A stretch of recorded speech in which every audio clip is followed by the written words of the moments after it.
with the times. छोटों को प्यार, बड़ों को प्रणाम, नमस्कार, सत श्री अकाल, आदाब.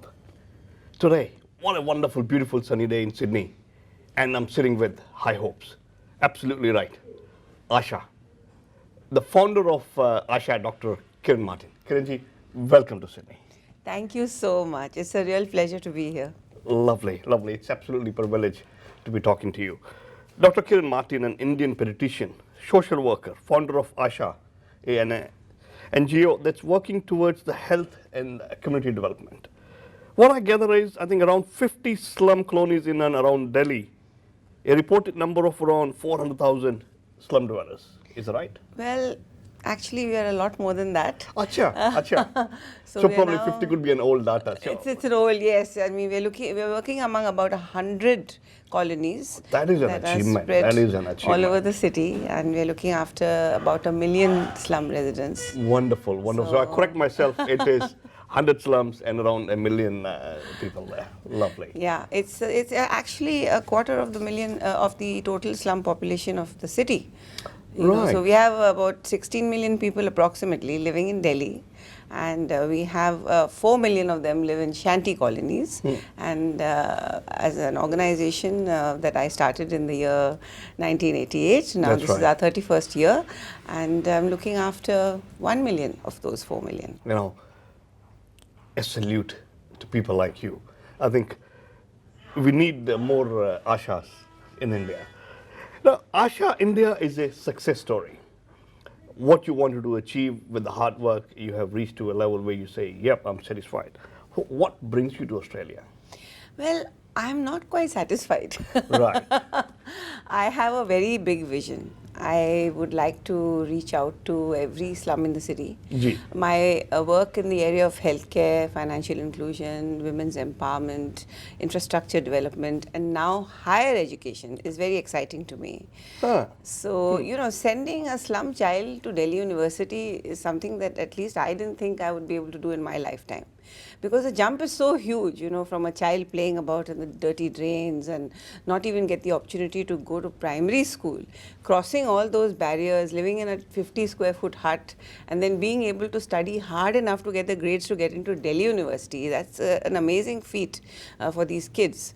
And so I now feel that why should I leave even one child behind? Yeah, I agree. I agree. Okay, then educating a child means educating the whole family. Yes, Yeah, absolutely. educating the whole family. And Once you that's- cross a bridge, then you can look back and say, huh, it's a satisfying feeling. It's a Yeah. satisfying feeling. Yeah, definitely. And so Australia, you know, we had a wonderful relationship with Australia, and this relationship goes back about 25 years. In the early years, they would give us some funding through the Australian High Commission for infrastructure development in the slums. But now the relationship has escalated to a whole different level.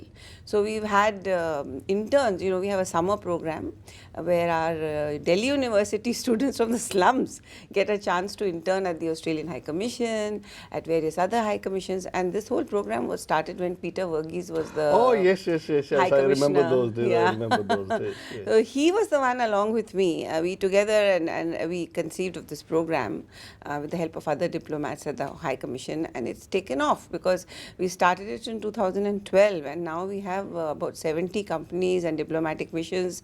They've opened their doors to our interns. So that's a great contribution that Australia has made. And then we have an Asha here in Australia. Jeep. It's actually called Australian Friends of Asha. Right. And these are all Australians who've come together to promote Asha's vision, to spread Asha's message, and take the awareness of the work of Asha all through Australia. And they have set up this trip for me. And I've been speaking at various places. I've addressed the Melbourne Press Club. They've had cocktail events. They've had me meet with various dignitaries. They've had me speak at the University of Melbourne. So, and then of course now in Sydney, I know there's a program that's been right. chalked out. I just want to take an opportunity to say thank you to Mrs. Reena Jeti and Sunil Lal for giving me a chance to have a conversation with you. Thank you so much. You know, Asha, the hope. If we have to describe in one line, what would that be? Hope means deep transformation, complete transformation of the people living in slums. you're getting the appreciation of the work that you do from all corners of the world, as well as the different segments of the society. How do you manage the finances for the same? Because it costs a lot of money Yeah, to fund all absolutely. these. So how do you manage Yeah, that? there's so many activities. There's a very large healthcare program. There's financial inclusion. I'm empowering thousands of women from all these 100 slums that I just mentioned. And I have to make sure that the infrastructure is in place if there is any sustainable change that's required. And now we have nearly 3,000 kids at university, which is such a huge number, starting from a handful. So you're absolutely right. There's all these different programs that I'm running, and the whole idea is to convert a slum into a decent neighborhood and completely turn around the lives of these residents who lived in such poverty. So my financial resources are from various sources. Of course, we keep applying for grants, and we are quite, because we are 31 years old nearly, we get money from international governments sometimes, but we're primarily dependent on donations from private individuals or groups such as schools, universities, and so on. And it's more not just about writing a check, it's more about sharing the vision. It's about believing in the vision, believing in the message, saying, oh, this is something fantastic, I really want to be a part of it. And so all those people who are aligned with my vision and my message feel that because the message requires finances, they are generous, they contribute. Some of them are just middle income people from India and other parts of the world, and they make contributions because they believe in my message. Lovely. Now, you've been applauded for your social work for many, many years. So did you foresee that happening to the level where you are today? Absolutely not. Because when I started, I just had a case of medicines. And as a pediatrician from Maulana Azad Medical College, I entered a slum where I just set up a little broken table and chair, and I started seeing patients because there was a cholera outbreak. Oh, this is how it initiated. So the idea came out from that time. Yeah, Wonderful. there was a cholera outbreak, and I felt the strong urge to respond. So I went into this slum community, and I had no infrastructure, I had no money, I had no scaffolding, no support systems, nothing at all. And so as time has gone on, of course, things have changed and transformed, and I had never imagined that I would be one day looking after 1 million slum dwellers. As I've met with different milestones, I've recognized different needs as they've come along, I've responded to those needs. Because, as a clinician, sometimes you can be very narrow. You think that my training is as a doctor and I should basically see patients, But I realized that if I want to make a deeper impact, then I must address infrastructure. How can I see patients without addressing clean water and sanitation? The same patient is going to come back to me over and over again. So I think the work of Asha evolved and grew with the passage of time. And it's better that it happens that way, because otherwise it can be a little daunting and intimidating if you think that you have to do all these different things when you start. What I normally say, dream big, achieve big, and you are a true example of dreaming big and achieving big. How has been the journey so far? It's been absolutely phenomenal. I mean, a journey like this is bound to have challenges. There's no way you can bring about such deep transformation and work with systems and structures that are so deeply entrenched. There are systems and structures of exploitation and oppression that's bound to be there, because if they weren't, then slum residents would have come out of their poverty. They wouldn't have been living like that for so many years. So there's a number of challenges. There's so much illiteracy. When I started, the female literacy was only 4%. Acha. You can imagine, so you're basically dealing with an illiterate population. There was also the slum mafia there, very strong presence where they're basically not democratically elected. They're just there by their force and their muscle power and their self-styled leadership. So all these hurdles you have to overcome. So many hurdles to overcome. To bring a child out of a slum to the school itself is a challenge. Yeah, because they don't want to go to school and parents don't want them to go to school because there are more hands, more work, more money. That's really their philosophy. And their understanding of primary education also was not there, because when I started, they were basically rummaging in garbage for bits of metal and plastic that they could find, or they were working in roadside stalls or selling newspapers at traffic lights or shining shoes and things like that. So even convincing them, and particularly girls, to send them to school was a very challenging task. But it's been wonderful, because we of course have a 100% primary enrollment rate at this point in the Asha communities. And the whole journey, I think that it's really important to have a holistic model, because if you're just working, first of all, it's not good to have palliative, because if you're just going to do band-aid, then you're not really bringing about any deep transformation. I agree. Right? I agree. And then when it's holistic, then you're changing entire communities. You're not changing just the life of that one child, because you're addressing all the major issues. You're addressing infrastructure, you're addressing how women should come into the mainstream from the margins, you're addressing healthcare. I mean, how can a child... I think health and sanitation, that is, education, health and sanitation is right of each and every child. Exactly, absolutely. You said it really well. I mean, but they've been denied those rights for so many years. I wouldn't say that the government hasn't done anything. It's a big problem. The scale of the problem is huge. Governments come and governments go, and different governments try to do different things. But I think that the uniqueness of my approach is the idea that it's holistic. So I'm not just addressing one element of the problem. I'm trying to address all the different elements of the problem. जैसे आपने बोला अभी you are addressing different elements. So मैं कहीं पढ़ रहा था, I think you are persuading with the banks as well. भी वो इन लोगों को लोन ज़्यादा से ज़्यादा दें, so that they can move out of the slums और अपने घर बना सकें. जो छत हो वो इनकी अपनी हो. Is that right? बिल्कुल सही बात है. क्योंकि जब मैंने पहले शुरू किया था, और in the early years 90s में, उन दिनों में तो इनके पास बैंक अकाउंट भी नहीं था. अच्छा. I mean, बिना बैंक अकाउंट के आप सोच सकते हो कोई इंसान आज की ऑस्ट्रेलिया में भी हो सकता है कि किसी का बैंक अकाउंट ना हो. That is such a rare thing to see. तो जैसे जैसे हमने बैंक्स को अप्रोच किया, तो व्हाट वाज उनका रिएक्शन क्या रहा?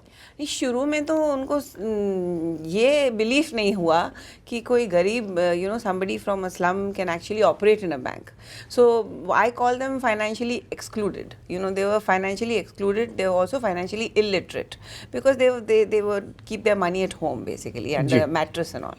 So over the from 2008 onwards, I worked with the Ministry of Finance, the Government of India, to institute a special scheme for the urban poor, that everyone should have a bank account, and even the urban poor had ATM cards. That was also unheard of. Because they never saw an ATM card, they never knew how to use an ATM machine. होता है यार ये. पता नहीं क्या है, मेरा पैसा इसके अंदर घुस जाएगा, इसमें से कैसे निकलेगा, दीवार में से पैसा कैसे निकलेगा. All that was very exciting. And then of course loans की बात निकली.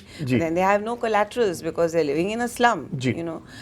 But research shows that the poor are much better at repaying loans than many extremely wealthy people. And so it was a lot of work that went into the program. लेकिन आपको पता है, I have been able to help them get loans from all the big public sector banks, Punjab National Bank, State Bank of India, Vijaya Bank, Canara Bank, Syndicate Bank, you name it, all these banks, and इनका repayment rate is 99%. अच्छा, very. Can you imagine? 99% repayment rate without collaterals, and they have had home loans for home improvement, for education, studying engineering and other big programs, and they've had loans to buy transportation, because otherwise they're always on a bicycle. Can you imagine the difference if an electrician had a bicycle versus a motorcycle?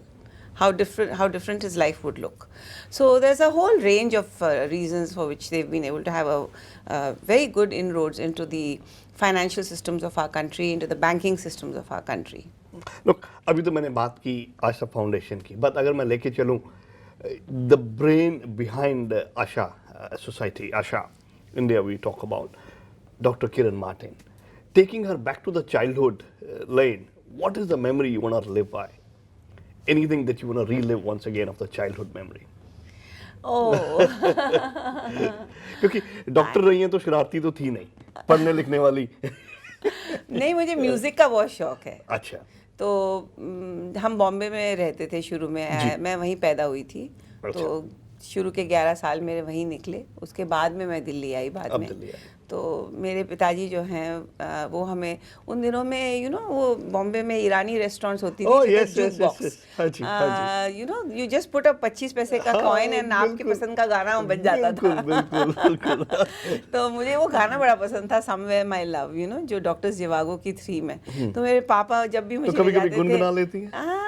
ज़्यादा नहीं, थोड़ा बहुत। So what drives you in life? I have such a passion, for people living in poverty. I feel, that they deserve the very best in life. I have this vision which is not dimmed at all. I celebrated my 60th birthday about it was on June 9th, so just a few Right. days ago, and I feel even more energized and more enthusiastic and more passionate about my vision than before, because when you see success, success breeds success, and then I'm now realizing that the potential is even huger, because I have got not just a team, but I've got all these volunteers. I've got volunteers from among the students, from among the women, even from among children, and volunteers from all over the world, Australia, Great Britain, Ireland, USA, and it's so encouraging, that there are such good people in the world who want to align themselves with you. Serving the community is probably the food for soul. Exactly, so when you see people's lives transformed, I think that becomes your greatest motivator. And then, of course, there are other motivators that are related to other people joining you on your journey, and you realize that you're not alone. There are many hundreds of thousands of people out there. मुझे वो line याद है, अकेला चला था कारवां बनता चला गया। बिल्कुल बिल्कुल ऐसा ही हुआ है। हम मेरे साथ बिल्कुल ऐसा ही हुआ है। मैं बिल्कुल अकेली थी जब मैंने 1988 में पहला स्लम स्टार्ट किया था, और अब तो कारवां धीरे धीरे लंबा होता चला जा रहा है, which is really fantastic. Wonderful, wonderful. Scared of anything in life? कभी डर लगा किसी चीज से? जब मैं शुरू में स्टार्ट किया था तो मैं बहुत घबराती थी प्रधानों से, क्योंकि वो ना मेरे से आकर बहुत सारे सवाल पूछते थे, और उनकी शक्ल भी बहुत डरावनी होती थी, और वो मेरा इंटरव्यू लेते थे, और मैं यहाँ सोचती थी मैं एक डॉक्टर हूँ, इतनी हाईली क्वालिफाइड, जो भी है मुझे भगवान ने जो भी दिया है, मैं इस वजह से आई हूँ एक साफ मन के साथ में, और बजाय इसके कि वो अपनी बाहें खोलकर मुझे वेलकम करें, मेरे पास एक जगह भी नहीं है बैठने की, फिर भी मैं आने के लिए तैयार हूँ, गर्मी इतनी है, तो उस समय मुझे बहुत घबराहट होती थी। और धीरे धीरे अब समय इतना निकल गया है कि I would say the word fear has been replaced by the word challenges. तो मेरे मन में अब फियर जिसको बोलते हैं, वो जो शुरू वाला था, which was that gripping fear कि पता नहीं मैं कहीं मुझे मेरी जान ही ना ले लें, ऐसे ऐसे भी इंसिडेंट्स हुए हैं। अच्छा। जब हाँ बहुत इंसिडेंट्स हुए हैं, क्योंकि जैसे विमेंस एम्पावरमेंट होता है तो उनके पेट्रियार्कल स्ट्रक्चर्स हैं, and one can understand why. जब कभी कुछ ऐसा हुआ ही नहीं, और वो कल्चरली ही हमेशा women have always been not allowed to have a voice in their communities, वो उनका पुराना कल्चर है। अब उस पुराने कल्चर को ओवरटर्न करने के लिए नेचुरली इनसिक्योरिटीज़ तो आती ही हैं। मैं सिंपल औरतों के साथ में कमरे में अपने बैठती थी और बात करती थी, तो मुझे बताते थे कि उनकी क्या प्रॉब्लम्स हैं। मैं प्रधान को भी इनवाइट करती थी कि आप भी आके सुनो, लेकिन मेरे को उन्होंने एक दिन क्लिनिक में बाहर से ताला लगा दिया, मुझे घर नहीं जाने दिया। ऐसा भी हुआ है मेरे साथ। ऐसा भी हुआ है कि जब प्रधानों ने देखा कि मतलब बहुत ज़्यादा डेवलपमेंट हो रही है और स्लम पूरी तरह से चेंज हो रहा है, पानी भी आ रहा है, बिजली भी आ रही है, और यहाँ पे ट्यूबवेल्स लग रहे हैं, ना, मतलब जो थोड़ी उनकी जो एक इम्पोर्टेंस है। हालांकि मैं रियलाइज़ करती थी तो उनको हमेशा इन्वॉल्व करती थी, लेकिन फिर भी देखो जिसका ब्रेड एंड बटर वहाँ से आ रहा है, और अब अचानक से इतनी अच्छी डेमोक्रेसी हो गई है, और उनकी ज़रूरत एक तरह से ज़्यादा रही नहीं, क्योंकि जब बस्ती के लोगों ने अपने आप ही अपने हाथों में डेवलपमेंट को ले लिया, तो उस तरह से जो है वो बहुत डिस्टर्ब हो गए थे। तो मुझे एक बार याद है कि एक फाउंडेशन स्टोन आया था स्लम डिपार्टमेंट से क्योंकि हमारा बड़ा अच्छा प्लान था, हम लैंड राइट्स के लिए काम करने वाले थे, क्योंकि ये स्क्वाटर्स हैं, बुलडोज़र कभी भी आ सकता है। तो हमने सोचा कि चलो यहाँ पर उनके साथ मिलकर के लैंड राइट्स का प्रोग्राम करते हैं, जिसमें on an as is wage basis जहाँ पर ये हैं इनको हम पट्टा दे देते हैं। अब वो प्रोग्राम जो था, वो स्लम लॉर्ड को इतनी डिफ़िकल्टी हुई कि जब वो फाउंडेशन स्टोन आया उसको स्टार्ट करने के लिए, तो उन्होंने उसे तोड़ के चूर चूर कर दिया। Oh. इस तरह के भी इंसिडेंट्स हुए हैं, यू नो। तो शुरू के टाइम पे बहुत इंसिडेंट्स होते थे, but you know the amazing thing is कि एम्पावरमेंट एक ऐसी चीज़ है, वो मोमेंटम गैदर करती रहती है, और जब वो मोमेंटम गैदर करती है और कंटिन्यूसली लोग जुड़ते चले जाते हैं, धीरे धीरे धीरे इनका पावर जो है वो थोड़ा न्यूट्रलाइज हो जाता है। I normally say empowerment is a process, which evolves over a period of time. Yeah, and absolutely. probably you've been one of the key motivator in getting that done. So what's on your wish list? Oh, my wish list is quite long. Nothing for myself, I can tell you that, because you know I feel that my life and the lives of the slum dwellers are intertwined. For me, the greatest joy that I receive is from serving them and from seeing their lives transformed. So that's on my wish list, is the resources and the ability to be able to reach out to every slum child in Delhi. Why should even one child be left behind? You know that they have always had to be at the bottommost rung of the socio-economic ladder. Middle income India has enjoyed lots of benefits because they've had a lot of scaffolding from their parents, from the extended family, from the private schools that they go to. Yeah. Of course, wealthy India has, you know, all the benefits going for it. And these people have been on the margins forever. So मैं अब सोचती हूँ कि अब ये time आया है, अगर मैं 3000 बच्चों को दिल्ली यूनिवर्सिटी भेज सकती हूँ तब, और मैं 2 बच्चों को मैंने ऑस्ट्रेलिया भेजा है, यू नो, एंड दैट, कभी भी इंडिया की हिस्ट्री में स्लम का बच्चा यहाँ आकर पढ़े, that is never happened. Melbourne university ने मास्टर्स ऑफ साइंस, मेरा एक जो इंजीनियरिंग का स्लम में बच्चा रहता है, उसने यहाँ आकर मास्टर्स ऑफ साइंस किया है, एंड अब now he is working for Macquarie in Sydney, यहीं इसी शहर में, आपके यहाँ से hardly any metres away. That's right. और वो स्लम का बच्चा है। एंड एक और बच्चा है जो अभी ANU में आया हुआ है, कैनबरा में, एज अ रिसर्च स्कॉलर। तो ये 2 बच्चे थे जस्ट द स्टार्ट। अब मुझे लगता है कि why not do more internationally, you know. मेरे को लग रहा है middle class and rich India has had lots of opportunities, लेकिन इनको कभी नहीं मिले अपॉर्चुनिटीज़। तो मैं चाहती हूँ कि मेरी विश लिस्ट में यही है बस, कि मैं इन बच्चों को और जितने भी दिल्ली के स्लम ड्वेलर्स हैं उनको मैं बहुत आगे बढ़ाऊँ। Look, because I deal with the international students to come and study in Australia from India. I'm really touched with what you said. My intention would be to talking one of the university and see if I can get them to sponsor one of Asha students to come and study in Australia. Oh. That would be on my wish list today. Oh, Look, that would be I don't know whether I'll fantastic. be able to do it or not, but trust me, what I commit you is I would be doing my level best to get one of Asha students to come and study in Australia. That would Any be of the universities fantastic. listening, please look into the fact, get one of the slum student coming out from Asha and study in Australia for the higher education. Again, that would be on my wish list. Oh, that is a fantastic wish to have, and may your wish come true, because you can imagine, you know, with 2 kids, if we had a good number here, what a powerful message to the world that nothing is impossible for some of the poorest children in the world. The sky is the limit. Absolutely. Why should we restrict ourselves? Why should we think that they're only capable of primary education? We should shift the conversation, and we should start thinking in terms of mainstreaming them and giving them the exact same opportunities that all the other kids get. You know, and I think that if we had a good number, you know, it's not just a message for that individual child, it's a message for all the poor children of the world. Absolutely. It's a message to their parents, it's a message to entire communities. You don't really need to live at the bottom rung of the ladder. You can be mainstreamed, you can be proud of your child. Your child can achieve great things and be able to be a wonderful symbol of achievement for your slum, for the village. You know how excited the villagers are जहाँ से ये लोग आते हैं गाँव में, पूरे गाँव में बात फैलती है, अरे आप हमारा एक बच्चा मेलबर्न चला गया, तो कितनी बड़ी बात हो जाती है. And some of these kids are from you know OBC and you know reserve categories. उन्होंने हमेशा बहुत ही मतलब उस तरह की ज़िंदगी जी है जिसमें उनको मार्जिनलाइज किया गया है या उनको कभी उस तरह की अपॉर्चुनिटीज़ नहीं मिली, और वो बच्चे यहाँ आ रहे हैं. I mean that is remarkable. तो मेरा ये विश लिस्ट में एक बहुत बड़ा वो है कि बहुत सारे बच्चे जो हैं वो ऑस्ट्रेलिया आए, and Australia has led the way in this initiative, क्योंकि अभी तक दूसरी किसी कंट्री में वो गए नहीं हैं, यू नो. तो मैं चाहती हूँ कि ये जो इंडिया और ऑस्ट्रेलिया के बीच के इतने फैंटास्टिक रिलेशंस हैं at so many levels, but marginalise population के साथ भी रिलेशंस हैं, और वो एक बहुत अच्छा है because it makes the relationship holistic. You are not only after trade, you are not only after you know a financial relationship. It's just like giving it back to the community who has made what we are today. Exactly. Look, I have done hundreds of interviews in my career, but this particular one has touched me close to my heart. Dr. Martin, thank you so much.